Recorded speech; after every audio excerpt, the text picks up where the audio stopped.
Nous consacrons cette minute de l'expert aux maturités et aux équilibres dans les vins. Alors, savoir gérer les maturités de ces raisins est un véritable challenge pour un viticulteur, car pour produire de grands vins, il ne suffit pas de faire mûrir des raisins. Alors, toute la difficulté réside bien sûr dans le fait qu'il doit faire mûrir ses raisins en conservant la fraîcheur dans les baies et bien sûr en préservant l'acidité naturelle du raisin.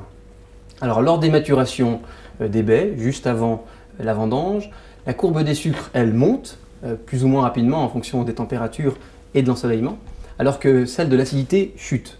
Le juste équilibre entre sucre et acidité est donc primordial pour obtenir des vins très équilibrés. Et bien sûr, là, l'effet millésime prend tout son sens parce que, en fonction des couleurs, vin blanc et rouge, on n'a pas besoin forcément des mêmes degrés de maturité, des mêmes équilibres. Alors ainsi, les rouges exigent un petit peu plus de soleil et donnent des meilleurs résultats dans les millésimes solaires, alors que les blancs, eux, sont parfois meilleurs et plus équilibrés dans les millésimes un peu frais. Dernier point autour de ce sujet, sachez que les années parfaites qui offrent de longs potentiels de vieillissement sont celles qui réunissent fraîcheur et maturité. C'est le cas de quelques millésimes seulement par décennie. Voilà pour cette minute de l'expert consacrée aux maturités et aux équilibres dans les vins. Si vous avez des questions, n'hésitez pas à me les poser sur notre site chefd'oeuvre.fr. J'espère vous retrouver très bientôt pour un autre sujet.